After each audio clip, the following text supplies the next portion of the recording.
सुस्वागतम। मोदी जी सुस्वागतम। मोदी जी स्वागतम। मोदी जी स्वागतम। मोदी जी स्वागतम।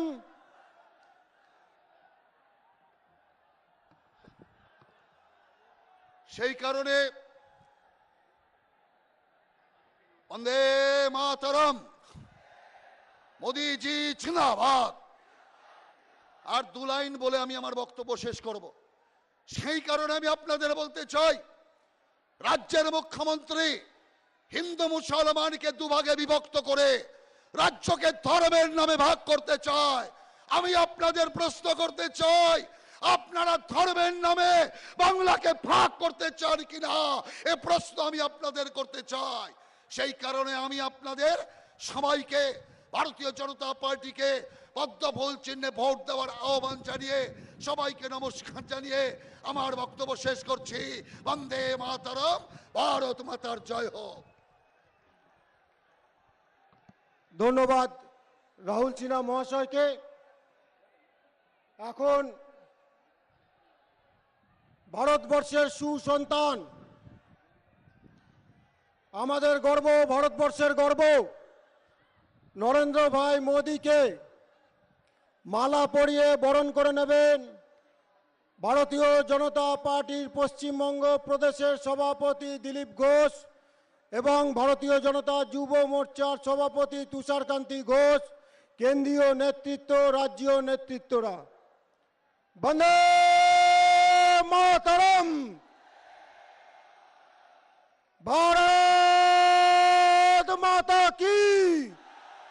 भारत माता की।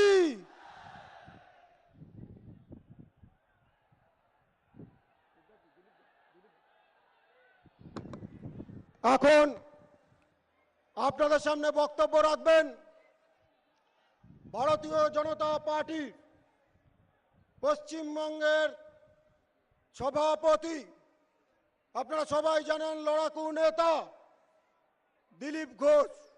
দিলীপ দাকে অনুরোধ করব তার বক্তব্য রাখার জন্য।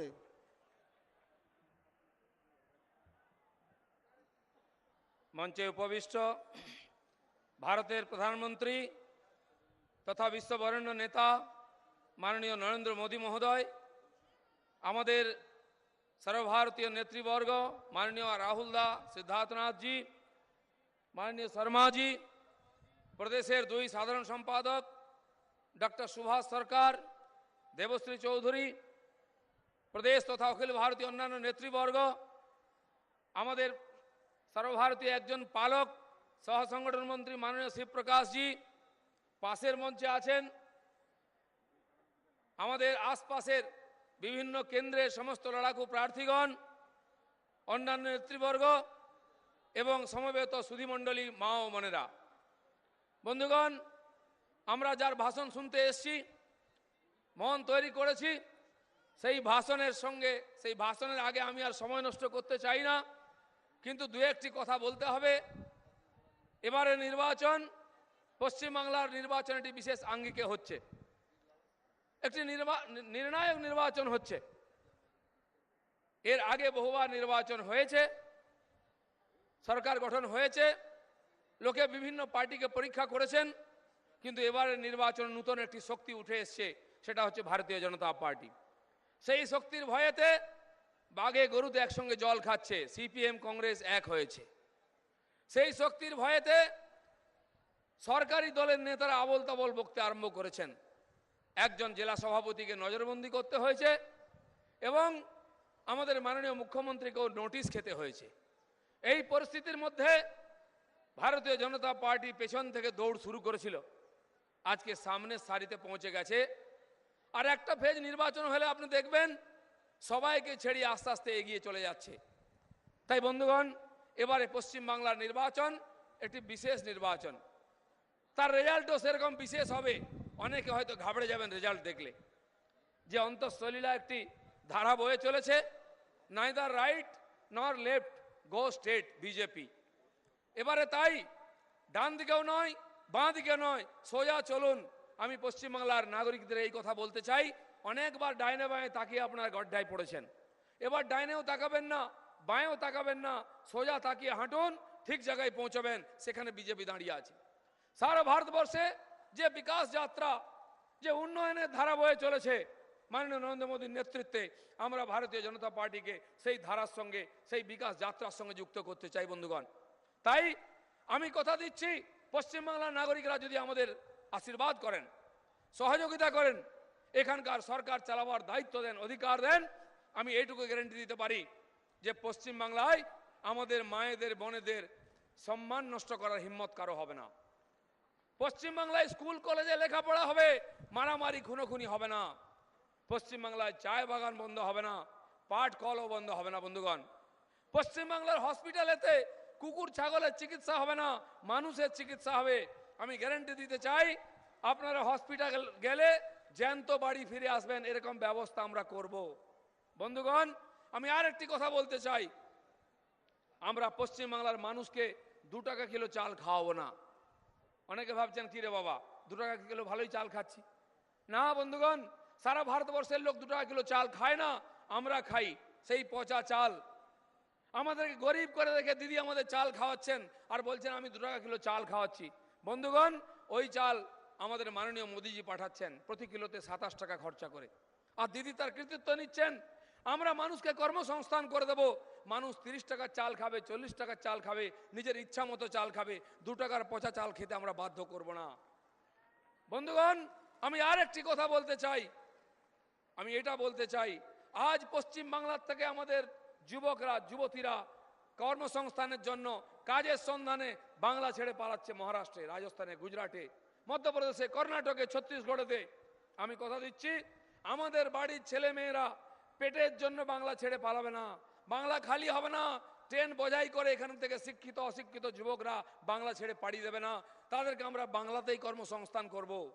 সর্বোপরি সবচেয়ে বড় যে সমস্যা আজকে পশ্চিমবাংলা থাকবে না পশ্চিম পাকিস্তান তৈরি হবে, এই যে সন্দেহ, এই যে ভয় আমাদের মনের মধ্যে দেখা দিচ্ছে, আমি গ্যারান্টি দিচ্ছি মাননীয় নরেন্দ্র মোদীর নেতৃত্বে সারা ভারত যেমন সুরক্ষিত হয়েছে, কারো হিম্মত নেই 13 চোখে আজকে ভারতের দিকে তাকায়।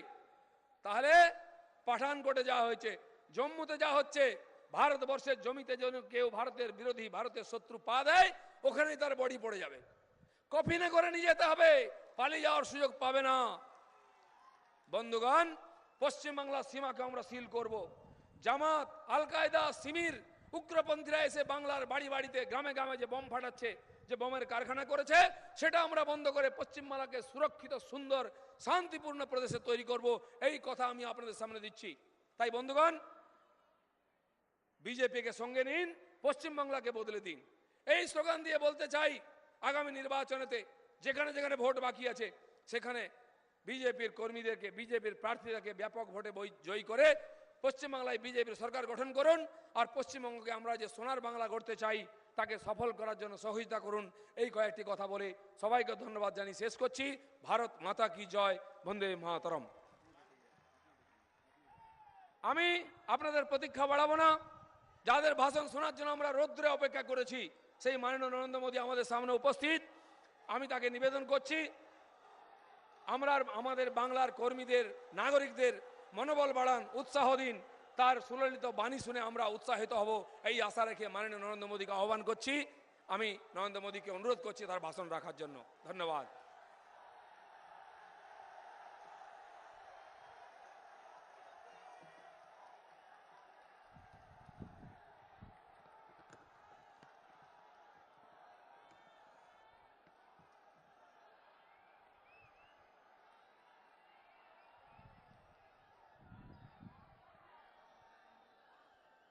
मंच पर विराजमान पश्चिम बंगाल भारतीय जनता पार्टी के अध्यक्ष श्रीमान दिलीप घोष, भारतीय जनता पार्टी के राष्ट्रीय सचिव श्रीमान राहुल सिन्हा, राष्ट्रीय सचिव श्रीमान सिद्धार्थनाथ, श्रीमान कमल बेरीवाल, डॉक्टर सुभाष सरकार, श्रीमान राजू बनर्जी, श्रीमान चंद्र कुमार बोस, श्रीमती देवीश्री चौधरी, श्रीमान के शर्मा, श्रीमान प्रभाकर तिवारी और विशाल संख्या में पधारे हुए कोलकाता के मेरे प्यारे भाइयों और बहनों,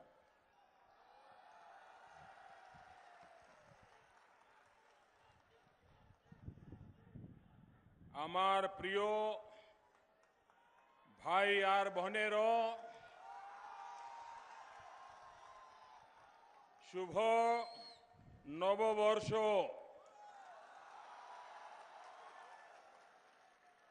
আপনাদের ভালোবাসা দেখে খুব ভালো লাগছে।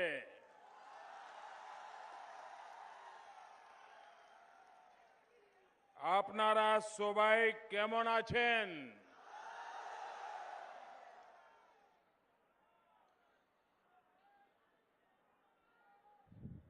मेरे प्यारे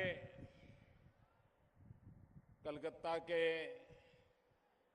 मतदाता भाइयों और बहनों,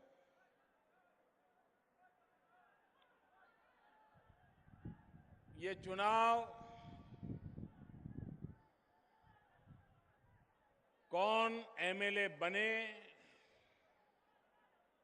कौन एमएलए न बने, इस सीमित उद्देश्य से नहीं है। यह चुनाव किसकी सरकार बने, किसकी न बने,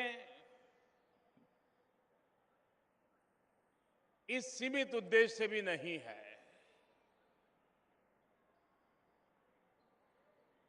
यह चुनाव इस बात के लिए है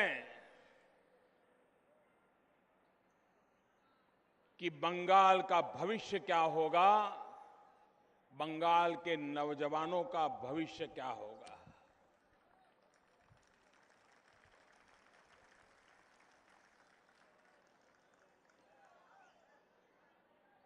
सत्तर साल होने आए, देश को आजादी को 70 साल होने आए। अगर सरकारें चलाई तो कांग्रेस ने चलाई, सरकारें चलाई तो लेफ्ट ने चलाई, अगर सरकारें चलाई तो टीएमसी ने चलाई। इस चुनाव के मैदान में 4 दल है, 4।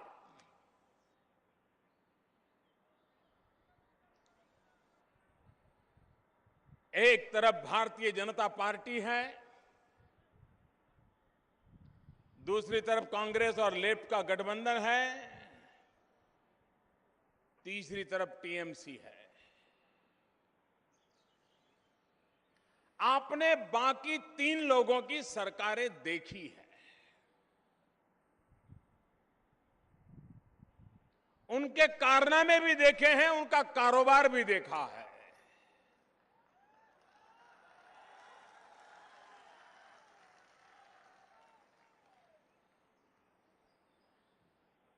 क्या अब भी ऐसे लोगों पे भरोसा करने की गलती करेंगे आप लोग?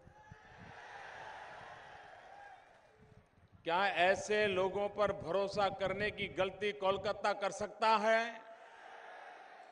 ऐसे लोगों पे भरोसा करने की गलती पश्चिम बंगाल कर सकता है? जिन लोगों को पूरे देश ने नकार दिया, क्या आप उनको गले लगाओगे?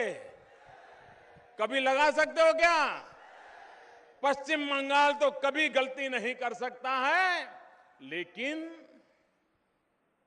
शायद हिंदुस्तान में जितने भले लोग पश्चिम बंगाल में है, जितने उदार चरित्र के लोग पश्चिम बंगाल में है, शायद ही हिंदुस्तान में ऐसे स्वभाव के लोग नजर आएंगे।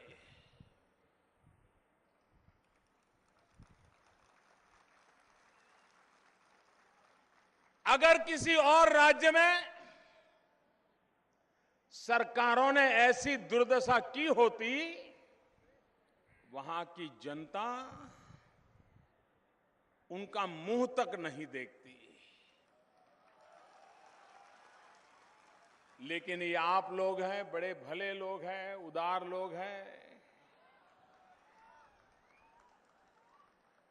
कि कोई माफी मांग ले तो आप मान लेते हैं, कोई हाथ जोड़ ले तो आप मान लेते हैं, कोई आपका प्यारा नारा बोल ले तो आप मान जाते हैं। और इसी का दुरुपयोग भरपूर दुरुपयोग पश्चिम बंगाल की जनता की भावनाओं का भरपूर एक्सप्लॉइटेशन करने में ये माहिर हो गए हैं। अंग्रेजों को भी जब आए तो अपना डेरा तंबू डालने का मन कहां कर गया? यही कर गया, क्योंकि उन्होंने पाया कि ये भले लोग हैं, इनके साथ तो कुछ भी करके अपनी गाड़ी चला लेंगे। और आजादी के बाद कांग्रेस आई, उन्होंने भी कभी आपकी परवाह नहीं की। फिर भरोसा किया, लेफ्ट वाले आए, 3-3 दशक तक आंख बंद करके ले जाओ भाई, चलो कुछ करो। और जब नहीं किया तो पश्चिम बंगाल की जनता ने कांग्रेस को एक बार हटाया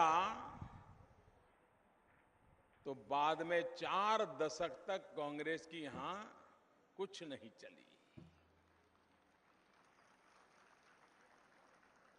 फिर लेफ्ट को हटाया, उनका भी भविष्य खतरे में है, आप देखते हैं। बड़ी आशा के साथ दीदी को लाए, पश्चिम बंगाल के परिवर्तन के लिए लाए, लेकिन परिवर्तन दीदी में ही हो गया।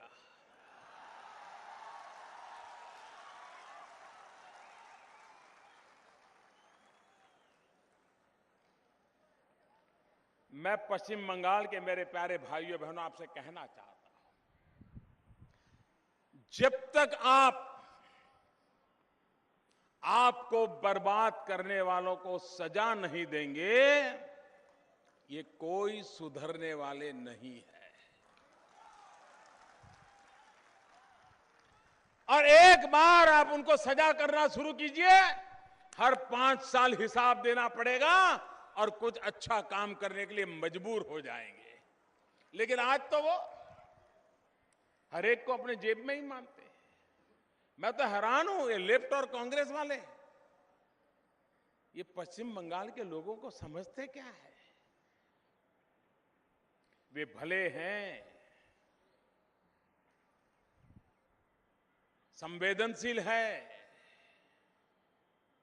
आदर्शों और मूल्यों के लिए जीने वाले लोग हैं, लेकिन लेफ्ट और कांग्रेस ये मानती हो कि ये नई पीढ़ी मूर्ख है, फिर तो आप गलतफहमी में हो, गलतफहमी में हो। आज पश्चिम बंगाल का नौजवान को आप मूर्ख समझ करके काम मत करो। मैं इसलिए कह रहा हूं, कोई सिद्धांतों के खातिर समझौता करे, हम समझ सकते हैं। कोई बाहर से समर्थन करके सरकार चलने के लिए मदद करे, कुछ पल के लिए समझा जा सकता है। लेकिन ये बात समझ में नहीं आती है कि जो नेता पश्चिम बंगाल में आकर के लेफ्ट वाले भाषण करते हैं, वो यहां से केरल जाते हैं, 2-2.5 घंटे में केरल पहुंचते हैं और वहां कांग्रेस को भरपूर गालियां देते हैं। कांग्रेस वाले यहां पर लेप को गले लगाते हैं, ऐसे गले लगाते हैं, ऐसे गले लगाते हैं कि उनका भी रंग लाल होने लग गया है। लेकिन केरल में जाते हैं तो ये भी लेप वालों को भरपूर सुनाते हैं, दुनिया भर की सुनाते हैं। ये बात समझ में नहीं आती है कि केरल में तो कुश्ती और पश्चिम बंगाल में दोस्ती। ये धोखा है, धोखा। ये जनता के साथ धोखा करने का आपने पाप किया है। अगर गठबंधन करने जैसे है तो केरल में भी करो, अगर गठबंधन करने जैसे नहीं है तो बंगाल में भी मत करो। लेकिन ये गठबंधन किस चीज के लिए हो रहा है? आदर्शों के लिए, सिद्धांतों के लिए, पश्चिम बंगाल की भलाई के लिए? जी नहीं, मरता क्या न करता।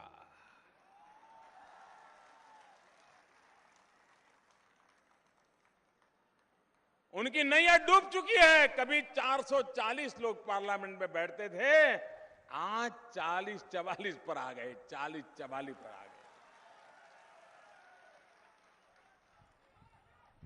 और इसलिए वे सहारा ढूंढ रहे हैं। ये बंगाल को बचाने के लिए नहीं हो रहा है, ये अपने दल को बचाने के लिए बंगाल की धरती पर खेल खेले जा रहे हैं। और इसलिए मेरे प्यारे भाइयों बहनों, मैं नौजवानों से विशेष आग्रह करता हूं। ये यहां बुद्धिमान लोग हैं, समझदार लोग हैं, और मैं आह्वान करता हूं देश के बुद्धिजीवियों को भी। इस देश ने अलग अलग प्रकार की सरकारों के मॉडल देखे हैं। देश ने पिछले 60 साल में कांग्रेस सरकार का मॉडल देखा है। देश ने कम्युनिस्ट सरकार का मॉडल देखा है। देश ने प्रादेशिक पक्षों का मॉडल देखा है। देश ने प्रादेशिक व्यक्ति केंद्रित पार्टियों का कारोबार भी देखा है। और देश ने भारतीय जनता पार्टी की सरकारें भी देखी है। अब समय की मांग है, हर किसी को जहां जहां मौका मिला ये 25-50 पैरामीटर तय किए जाएं और किस सरकार ने क्या परफॉर्म किया उसका जरा एक हिसाब किताब किया जाए। मैं दावे से कहता हूं, मैं विश्वास से कहता हूं, जहां जहां भारतीय जनता पार्टी को सेवा करने का अवसर मिला है वहां की राज्य की स्थिति आमूलचूल परिवर्तन आया है, बदलाव आया है, विकास हुआ है।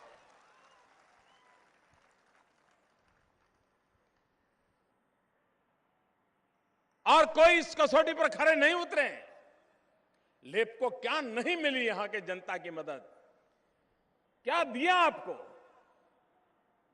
मैं तो हैरान हूं जिस प्रकार से उन्होंने हिंदुस्तान का शिरमौर हुआ करता था कोलकाता, बंगाल, आज कहां से कहां ला करके छोड़ दिया। और दीदी, आप, हम तो बहुत दूर रहते थे, लेकिन अखबारों में, टीवी पर कभी देखते थे भ्रष्टाचार के खिलाफ कैसी आप आवाज उठाती थी, आप कैसी लड़ाई लड़ती थी, आप पुलिस के डंडे झेलती थी, लेप के साथ जूझती थी। आज इतना बड़ा नारदा हो गया और आप चुप बैठी हैं। ये परिवर्तन, क्या ये जनता के साथ धोखा नहीं है? क्या कारण है?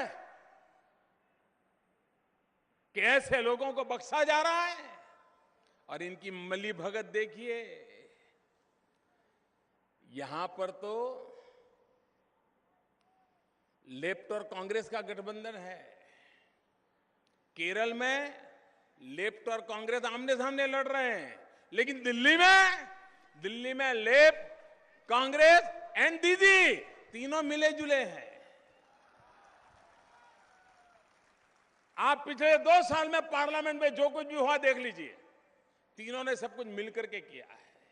इतना ही नहीं, ये नारदा के लोग, इनके खिलाफ लोकसभा में एथिक कमेटी के सामने, मूल्य समिति, सिद्धांत और मूल्यों की रखवाली करने का कमेटी के सामने पार्लियामेंट ने अपना एक विषय रख दिया, जांच करो ये पैसों की लूट चली है, क्या हुआ है, क्या एक सांसद की जो कंडक्ट है वो ठीक है क्या।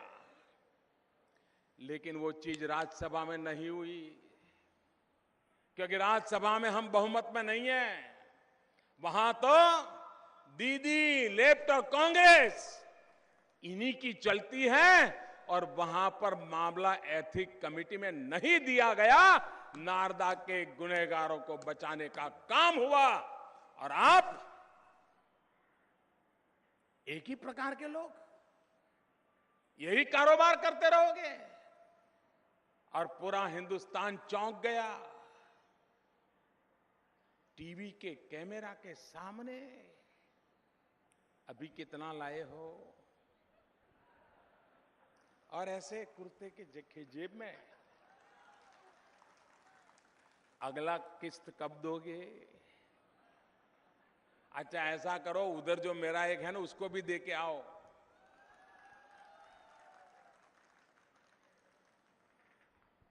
कैमरा के सामने रुपयों की लूट, ये रुपये किसके हैं? ये रुपये किसके हैं भाइयों बहनों?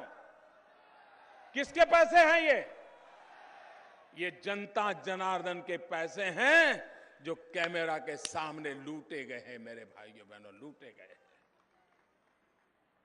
कैसे लोगों को माफ करोगे आप? क्या सार्वजनिक जीवन ऐसा चलेगा? और इसलिए मैं आज आह्वान करता हूं कि ऐसे लोगों को एक पल भी सरकार में रहने का हक नहीं है। यहां पर विवेकानंद ब्रिज, क्या गुनाह था उन निर्दोष लोगों का जिन्हें अपना जान गंवानी पड़ी। उन परिवारों ने, किसी को अपना बेटा खोना पड़ा, किसी बहन को अपना भाई खोना पड़ा, किसी बहन को अपना पति खोना पड़ा। क्या गुनाह था उनका? कौन जिम्मेवार इसके लिए? और ये नारदा में जो नजर आते हैं वही शारदा में नजर आते हैं। जो शारदा में नजर आते हैं वही विवेकानंद ब्रिज में भी नजर आते हैं। मतलब ये पाप करने की परंपरा से ये सारे लोग जुड़े हुए हैं। भाइयों बहनों, मैं तो हैरान हूं, क्या पश्चिम बंगाल को सिंडिकेट कल्चर चलने देना है क्या? नहीं चलने देना है क्या? क्या बंगाल बचेगा क्या? सिंडिकेट के हाथों में जियोगे तो किसी की जान बचेगी क्या? मैंने तो सुना यहां एक हाईकोर्ट जज ने शिकायत करनी पड़ी कि यहां तो सब कुछ सिंडिकेट के बिना होता ही नहीं। हाईकोर्ट जज को, भाइयों बहनों, जो न्याय हाईकोर्ट नहीं दे पाई वो न्याय देने की ताकत आपके हाथ में है। ऐसी सजा करो, ऐसी सजा करो ताकि फिर से कभी ऐसा पाप करने की कोई हिम्मत ना करे। और ये लेफ्ट भी सिंडिकेट कल्चर को ही लेके आगे बढ़ी थी, और दीदी को वो सूट कर जाता है। दीदी उसको ऐसे ही चीजें स्वीकार कर लेती है। भाइयों बहनों, आप ये समझ के चलिए, लेफ्ट ने जो छोड़ा था उसी को दीदी ने आगे बढ़ाया है। जितनी बुराइयां लेफ्ट ने बंगाल के लिए छोड़ी, उन सारी बुराइयों में बढ़ोतरी करने का काम ये दीदी ने किया है। और इसलिए मेरे भाइयों बहनों, देश के विकास करने वाले राज्यों की बराबरी में आना है तो बंगाल को इन तीनों से मुक्ति दिलानी पड़ेगी, तीनों से मुक्ति दिलानी पड़ेगी। आप हिंदुस्तान देखिए, पश्चिम भारत, अगर कोलकाता का नौजवान रोजगार के लिए जाएंगे तो कहां जाएगा? आसाम जाता है क्या? बिहार जाता है क्या? उड़ीसा जाता है क्या? अगर जाएगा तो बेंगलोर जाएगा, मुंबई जाएगा, अहमदाबाद जाएगा, जयपुर जाएगा। क्यों? हिंदुस्तान के पश्चिमी छोर पर विकास दिखता है, विकास हो रहा है, लेकिन क्या कारण है कि पूरा पूर्वी हिंदुस्तान मुसीबतों से गुजारा कर रहा है? क्या कारण है? ऐसे कौन लोगों ने यहां सरकारें चलाई? ऐसे कौन लोगों पर आपने भरोसा किया कि पूरा पूर्वी हिंदुस्तान आज अपने पैरों पर भी खड़ा नहीं रह पा रहा है? चलने की बात तो छोड़ दीजिए, आगे बढ़ने की बात तो छोड़ दीजिए।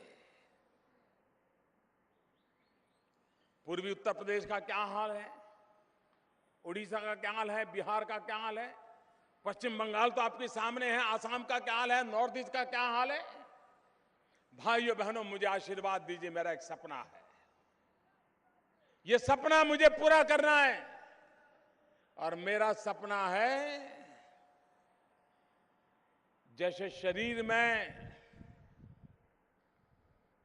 हम कितने ही 6 फुट के हो, बढ़िया वजन हो, सब हो, लेकिन अगर एक हाथ हमारा दुर्बल है तो कोई हमें स्वस्थ नहीं मानता है। बाकी सब बराबर हो तो भी कोई हमें स्वस्थ नहीं मानता है। लेकिन जब शरीर के सभी अंग स्वस्थ हो तभी स्वस्थ मानते हैं। ये मेरी भारत माता भी स्वस्थ, समृद्ध, संपन्न तब तक नहीं बन सकती जब तक कि हिंदुस्तान के सभी और समान रूप से उसका विकास न हुआ हो। पूर्वी हिंदुस्तान भी पश्चिम की बराबरी करता हो, यह ताकत होनी चाहिए। और इसलिए पश्चिम बंगाल को यह ताकत देने का सपना लेकर के मैं चल रहा हूं।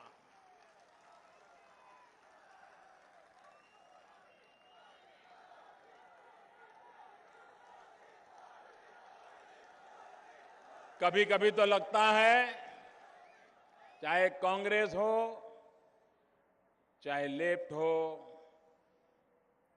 चाहे दीदी हो, चाहे कांग्रेस लेफ्ट का गठबंधन हो, इन्होंने पश्चिम बंगाल को और कोलकाता को विशेष रूप से ओल्ड एज होम बना के रखा है।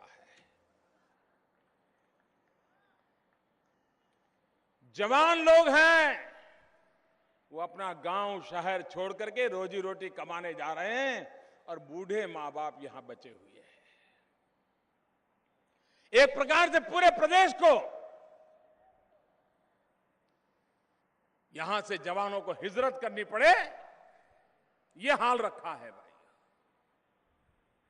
क्या कोई नौजवान अपने बूढ़े मां बाप को छोड़ करके कहीं और जाना पसंद करेगा क्या?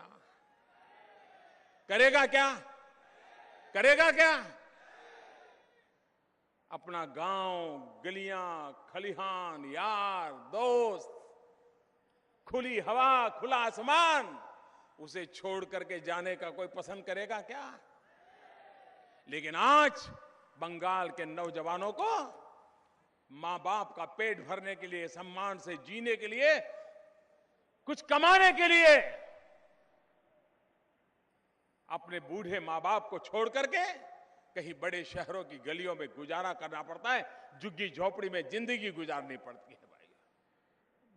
एक जमाना था हिंदुस्तान भर के लोग पश्चिम बंगाल आने के लिए लालायित हुआ करते थे। कोलकाता में जिंदगी का कुछ पल बिताने मिल जाए तो देश का कोई भी नागरिक गर्व करता था। आज आपने हालत ये बना करके रखी कि यहां के नौजवान को छोड़ करके जाने के लिए मजबूर कर दिया।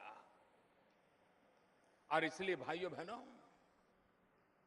इन समस्याओं का समाधान है, ऐसा नहीं है कि नहीं है। अरे डूबी हुई नैया को भी पार निकाला जा सकता है अगर माझी में दम हो तो।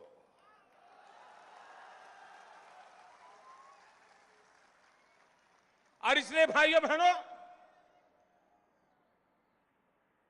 अगर इन समस्याओं से बचना है, बंगाल के नौजवानों का भविष्य सुरक्षित करना है, बंगाल देश को आगे बढ़ाए, ऐसा ताकतवर बनाना है, तो उसके लिए एक ही उपाय है भाइयों बहनों, एक ही उपाय है। और मेरा इसके लिए 3 पॉइंट का एजेंडा है। मेरा पहला पॉइंट है विकास। अगर हमें बंगाल को बाहर लाना है मुसीबतों से, अगर हमें नौजवान को रोजगार देना है, हमारे किसानों को मूल्य देना है, सड़कें बनानी है, बिजली पहुंचानी है, उद्योग लगाने हैं, क्वालिटी ऑफ लाइफ में चेंज लाना है, तो ये सब एक ही बात से संभव होगा। और इसलिए मेरा पहला एजेंडा है विकास। बताएंगे आप कौन सा है मेरा पहला एजेंडा? क्या है मेरा पहला एजेंडा? क्या है पहला एजेंडा? मेरा दूसरा एजेंडा है तेज गति से विकास। क्या है मेरा दूसरा एजेंडा? क्या है दूसरा एजेंडा? और मेरा तीसरा एजेंडा है चारों तरफ विकास, चारों तरफ विकास।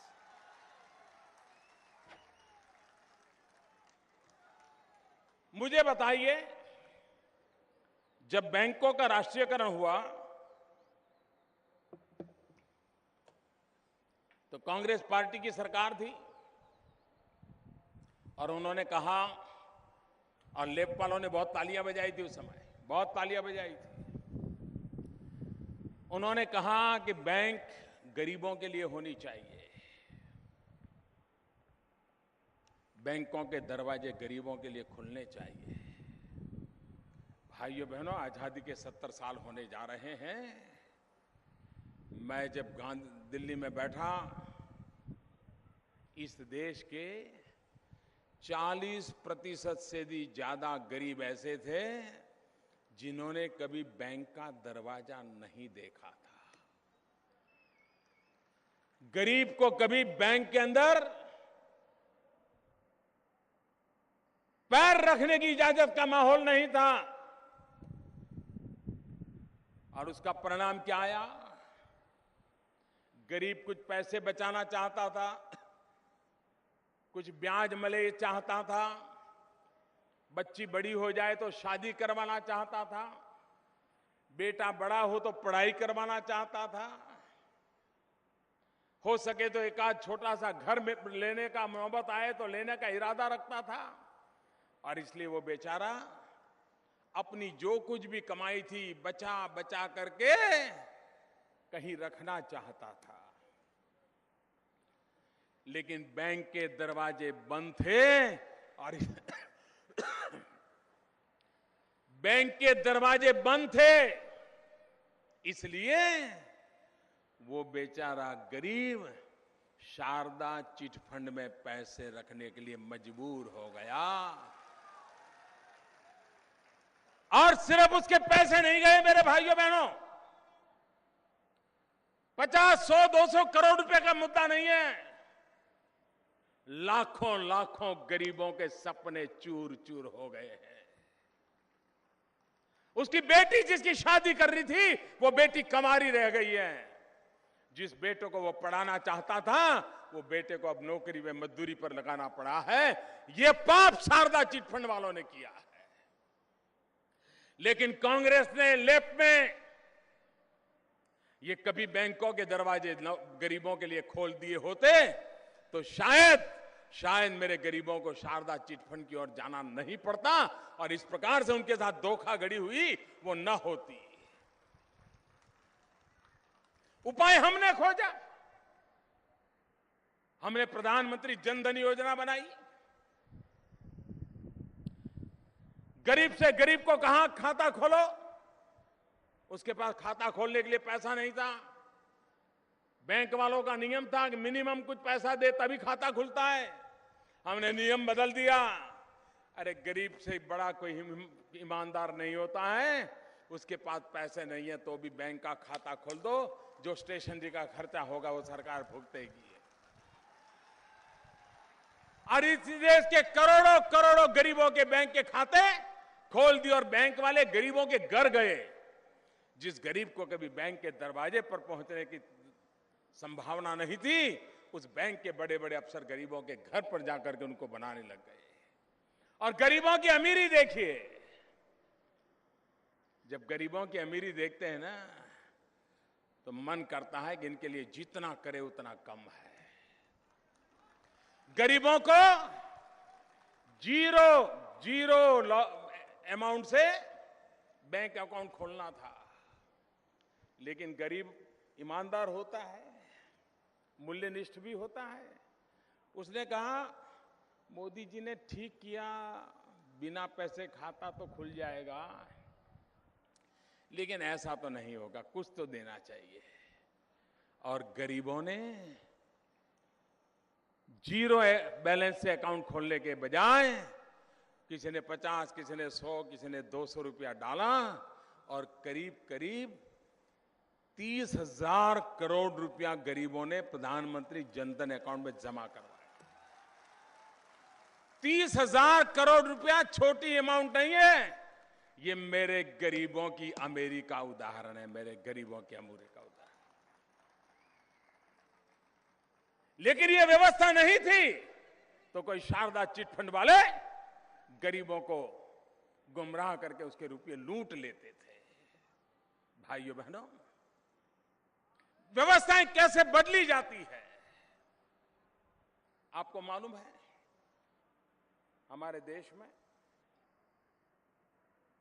कभी अगर गैस का सिलेंडर भी लेना हो ना,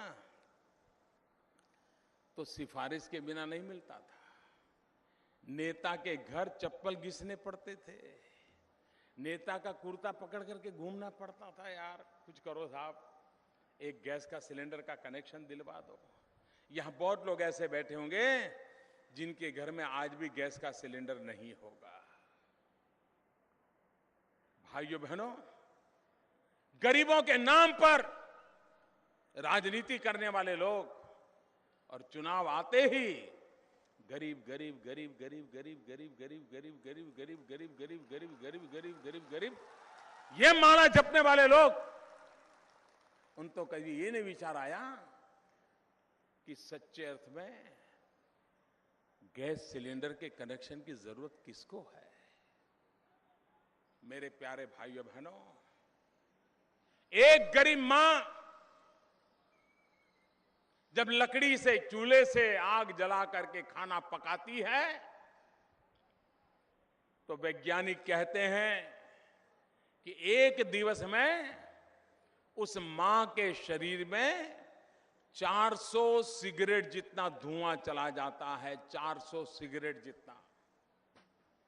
मुझे बताइए उस गरीब मां की तबीयत का क्या होगा, उस मां के बच्चों का क्या होगा, उस परिवार का क्या होगा। ये गरीबों के लिए बातें करने वाले लोगों को कभी सूझी नहीं। वो तो चुनाव आता था तो 12 सिलेंडर के 9 सिलेंडर इसी का ही झगड़ा करते थे। उनको ये विचार नहीं आया कि अगर गरीब के घर में गैस का चूल्हा पहुंच जाएगा तो 400 सिगरेट के धुएं से जी रही मां को मुक्ति मिल जाएगी। और भाइयों बहनों, मैंने अभियान चलाया गत 1 वर्ष में, और आजादी के बाद हिंदुस्तान का रिकॉर्ड है कि 1 साल में 1 करोड़ गरीब परिवारों को गैस का सिलेंडर दे दिया गया। हिंदुस्तान में कुल 25 करोड़ परिवार करीब करीब है, थोड़े कम थोड़े अधिक, 25 करोड़ परिवार पूरे देश में। 25 करोड़ परिवारों में से 1 करोड़ परिवारों को गैस का कनेक्शन मिला। ये ईमानदारी से मैं कहता हूं, ये गरीब लोग हैं, गरीब परिवार है। और ये मेरी सफलता के बाद मैंने तय किया, इस बार बजट में भी कहा कि इन गरीब माताओं को 400 सिगरेट प्रतिदिन जितना धुआं उनके शरीर में जाता है, इनको बचाना चाहिए। और हमने सपना लिया है, आने वाले 3 साल में 5 करोड़ गरीब परिवारों के घर में गैस का सिलेंडर होगा, चूल्हा होगा। भाई, गरीबों के लिए काम कैसे होता है, इसका यह उदाहरण है। लेकिन भाइयों बहनों, इनको सत्ता की राजनीति, गुंडागर्दी, भ्रष्टाचार, भाई भतीजावाद, मेरे और तेरे, इसके सिवाय कुछ करना नहीं है। मैं पूरे देश में मेक इन इंडिया का अभियान चला रहा हूं।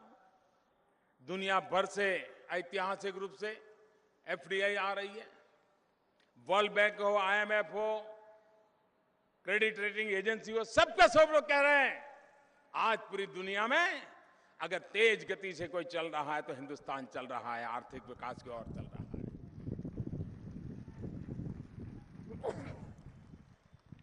लेकिन भाइयों बहनों, इस आर्थिक विकास की यात्रा का लाभ नौजवान को मिलना चाहिए, रोजगार के अवसर बढ़ने चाहिए। और हमारी सारी योजना के केंद्र में रोजगार को बढ़ावा देने की दिशा में काम चल रहा है और तेज गति से चल रहा है।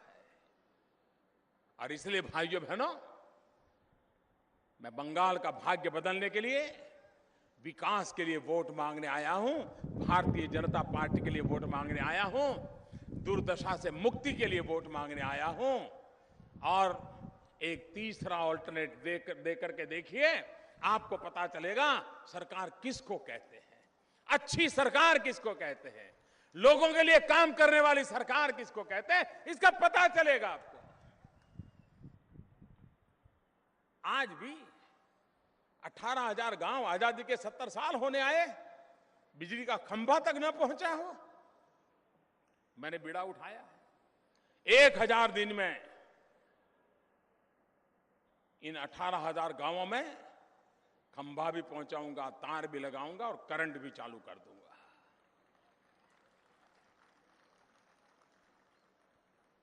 और हो सकता है जिस प्रकार से काम में लगी है सरकार, शायद 1000 दिन से पहले भी कर ले पूरा इसको। वरना अफसर तो मुझे शुरुआत में 7-7 साल कह रहे थे, लेकिन आज समय सीमा में बांध दिया तो परिवर्तन आ रहा है। मेरे भाइयों बहनों, समय की मांग है, बच्चों की पढ़ाई, नौजवानों की कमाई और बुजुर्गों की दवाई। और इसलिए इन मूलभूत बातों को लेकर के हम पश्चिम बंगाल में आपकी सेवा करना चाहते हैं। मैं हैरान हूं, चुनाव में कभी पराजय हो ही नहीं सकता क्या? अरे लोकतंत्र है, कभी जय भी होता है, पराजय भी होता है। दीदी इतनी बौखला क्या गई हो? अरे पराजय हो जाएगा तो कुछ सीखोगी, दोबारा जनता अगर आप सही करोगी तो स्वीकार करेगी।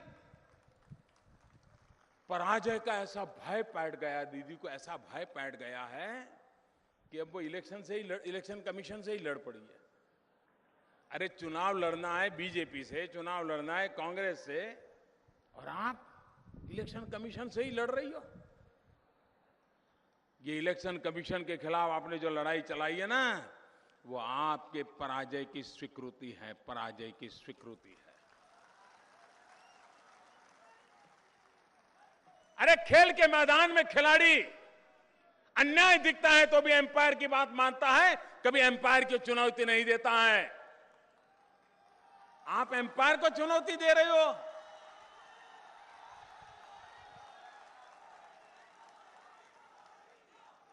और आपकी शिकायत हो तो इलेक्शन कमीशन में जाकर के आप अपनी बात बताइए। लेकिन एक पश्चिम बंगाल का हाल तो देखो। नोटिस गया तृणमूल पार्टी की नेता ममता दीदी को, नोटिस गया भवानीपुर की कैंडिडेट ममता दीदी को, और जवाब कौन दे रहा है? जवाब पश्चिम बंगाल का मुख्य सचिव दे रहा है। क्या पार्टी और सरकार में कोई फर्क बचा है कि नहीं बचा है? अरे इसका जवाब आपकी पार्टी की तरफ से जाना चाहिए था, आपके वकील की तरफ से जाना चाहिए था, आपकी खुद की तरफ से जाना चाहिए था। सरकार आपके लिए जवाब दे। इससे साफ साफ हो जाता है कि यहां पर सरकार का कितना दुरुपयोग इस चुनाव में आप कर रही है। दीदी 5 साल आराम कीजिए, क्या क्या गलतियां हुई उस पर चिंतन कीजिए, फिर कुछ अच्छा करने का संकल्प कीजिए। ये पश्चिम बंगाल की जनता है, 5 साल के बाद आपको माफ करके फिर दोबारा मौका देगी, लेकिन इस बार तो आपका जाना तय है।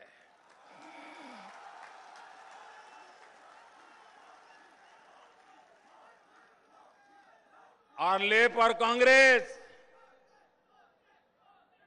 केरल में कुश्ती, बंगाल में दोस्ती, ये बंगाल के गले उतरने वाली बात नहीं है। बंगाल के गले उतरने वाली बात नहीं है। ये कभी नहीं चल सकता।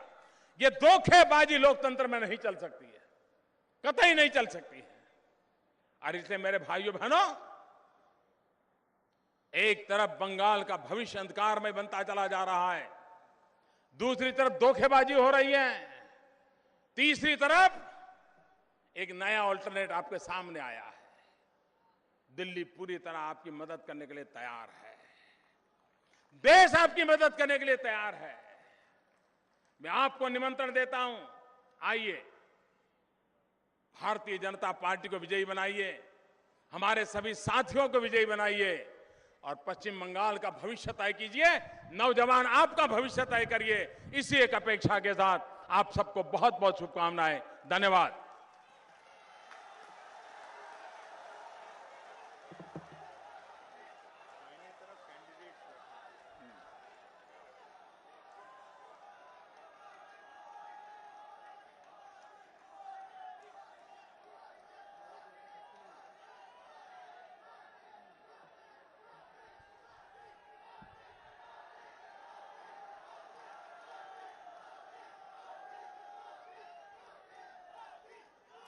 भारत माता की, भारत माता की, भारत माता की জয়। সকলকে অনেক ধন্যবাদ। যারা কর্মী বন্ধুরা উপস্থিত হয়েছিলেন, যারা এখানে মিডিয়ার বন্ধু, প্রশাসনের বন্ধু, পুলিশের বন্ধু, যারা এই মিটিংয়ে আমাদের সর্বতোভাবে সাহায্য করেছেন, সকলকে ধন্যবাদ দিয়ে আমাদের আজকের এই